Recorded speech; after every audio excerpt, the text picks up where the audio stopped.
Well, hello there, folks. How's it going today? I hope everybody's doing really good. Today, we're going to do a little modification to this Fender Excelsior tube amp. This is the Pawn Shop series from, I think this is around 2012, maybe.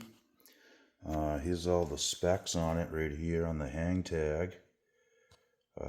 These are starting to get quite a little following now. 15-inch speaker. They really have a nice sound to them. It's got the old vintage kind of 50s look to it.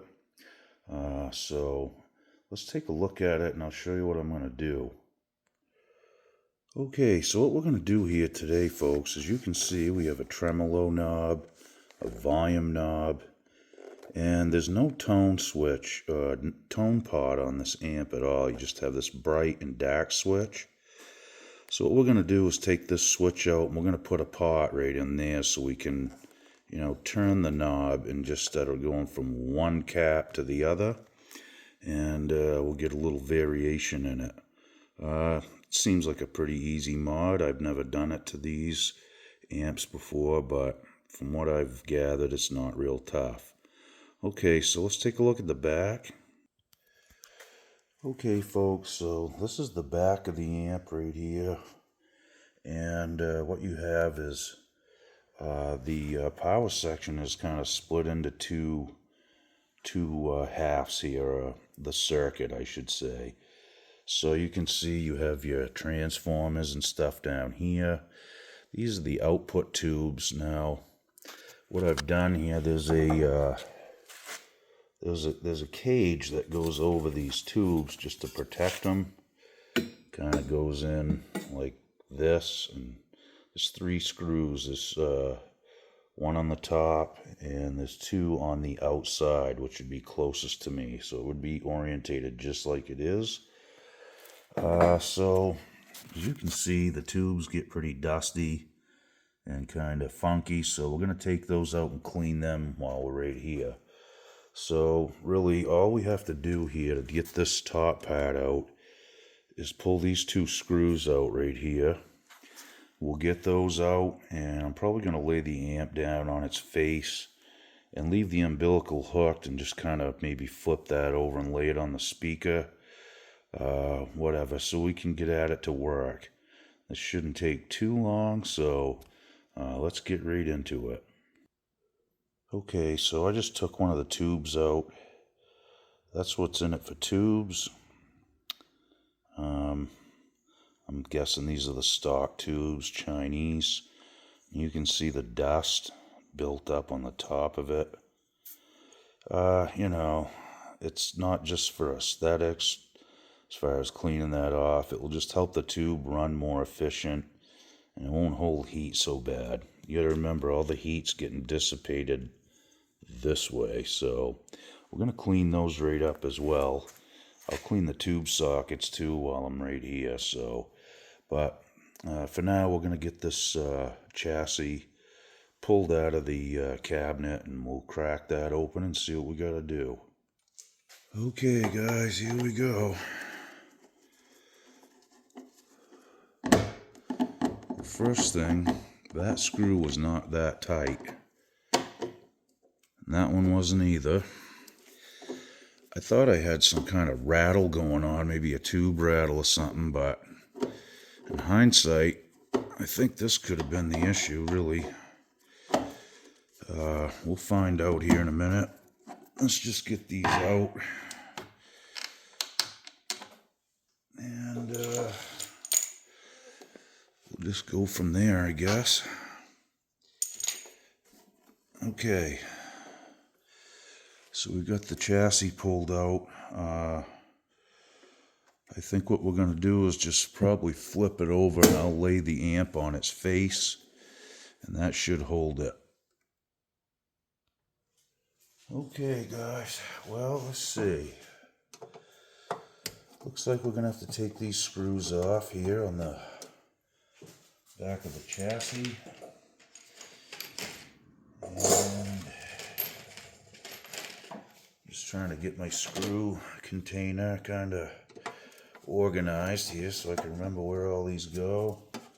Not a big deal, but it's just good practice. You might as well, clean this stuff up and keep it in good order so you don't get mixed up. Now, I think these are the right screws I have to remove, where you really don't know, so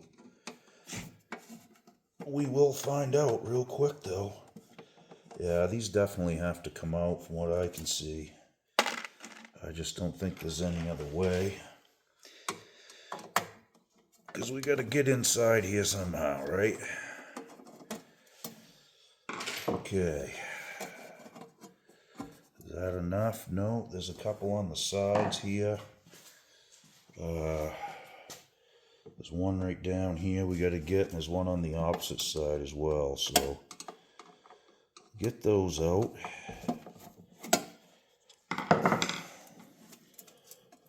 I don't know if you guys, I'm guessing some of you guys probably own these amps if you're watching this video, and some of you might not, This is a really good amplifier.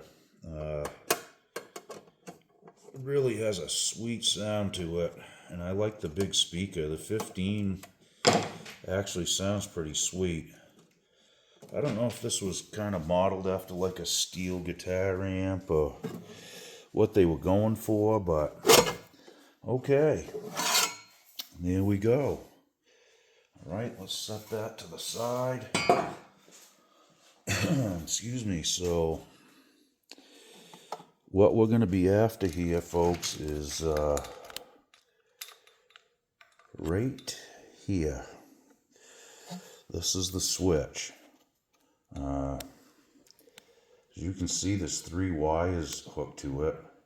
Now, basically, all we got to do is take that out. We'll desolder the wires, and I got to get a 500K pot.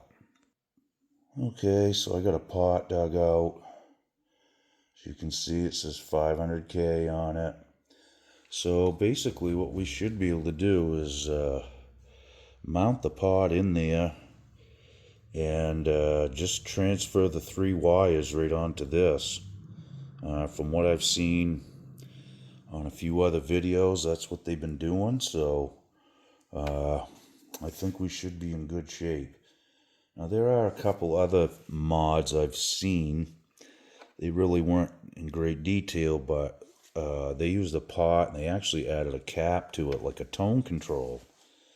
I'm going to look into that a little more, but I do know this will work, so we'll start there, and as I come across more ways to mod this, we'll kind of address them as we go. Okay, we got to get out the soldering gun, and we got to take these 2 screws out of the switch here on the top. Okay, so let's get them out. Okay, so I got the screws pulled out of the switch, alright, and there's a cable tie right here. Be really careful when you do this, but that needs to go. We can put another one back on when we get done, but we want to get rid of that. And that just gives us some more freedom to move this switch up so we can unsolder it, okay? You really don't have to take the next one. I think there's plenty of room. There's another one right down in here if you want to clip that, and that'll give you some even more room. I'm comfortable doing it right there, so I think I'll just leave it like it is. So I'm going to get the gun out and unhook these, and we'll be on our way. Okay, I also wanted to note here, you can see I drew a little black marker on this middle wire, just so I don't get it confused with the other one. You could unhook one at a time, like unhook one, hook it to the pot, unhook the other one, and do that, but I'm just going to get it out of there and get it out of the way, and we're just going to unhook all the wires at once, okay? Okay, there's one more thing I wanted to add. I don't know if you guys can see this, but this wire is pushed through both lugs on every one. So what I'm going to do here is I'm going to snip this wire off close to the outside lug here. That way I only have to unsolder one side of this, so I can heat this up on this side and just pull the wires out instead of trying to heat both terminals up at the same time. I recommend just clipping them off, and it'll make it a lot easier for you. Okay, here we go. Hopefully this stays in focus.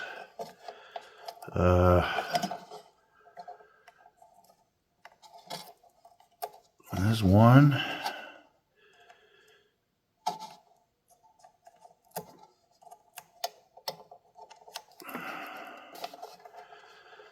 And you can use a solder removal tool. Hopefully you guys can still see this, but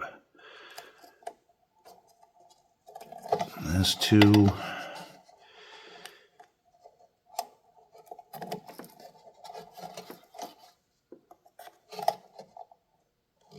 Okay, we got it out. I apologize if you couldn't see that, folks, but okay, so here's our switch. Let me get this out. Okay, so we got the switch right out. Like I said, there's two terminals and the wires pushed through and soldered to each. Okay, so it does help to clip it. Now that switch is still great, so I'll put the mounting screws back in it and put it in the stash pile for another job someday. Okay guys, so what I did is took a piece of cardboard and just poked a hole through it and just set the pot down through it so it'll hold it for me. And I'm going to start with this middle wire first and get that out of the way. Hopefully that did it right there. And we'll just put one on either side here if I can get them manipulated around. I think that one's got a little solder hung up on it, so I'm just going to heat the wire up a little bit.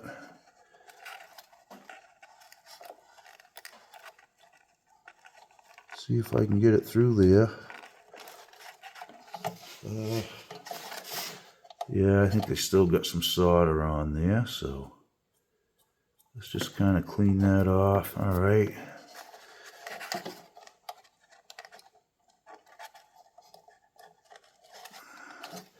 It's hard to get into position here and not block the view. Hang on. All right, I got it. It took a little coaxing, but that's just how this stuff goes. I'm going to hit that middle one now again real quick, just to make sure we got it good. All right, now we got to get this green one on. Same thing. I'm just going to try to manipulate it on there as best I can. Again, like I told you guys, if you need to cut that other zip tie to, give you a little more length and room, you can do that too. Okay, so let's get this one.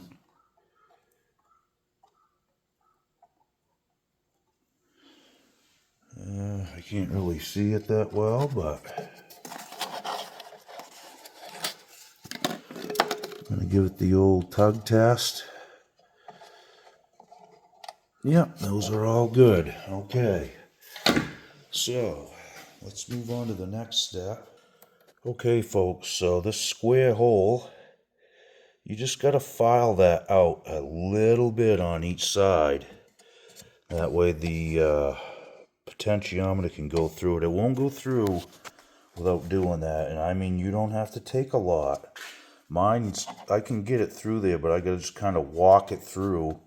And it's pretty tight, so I think I'm going to stop right there and just let it be.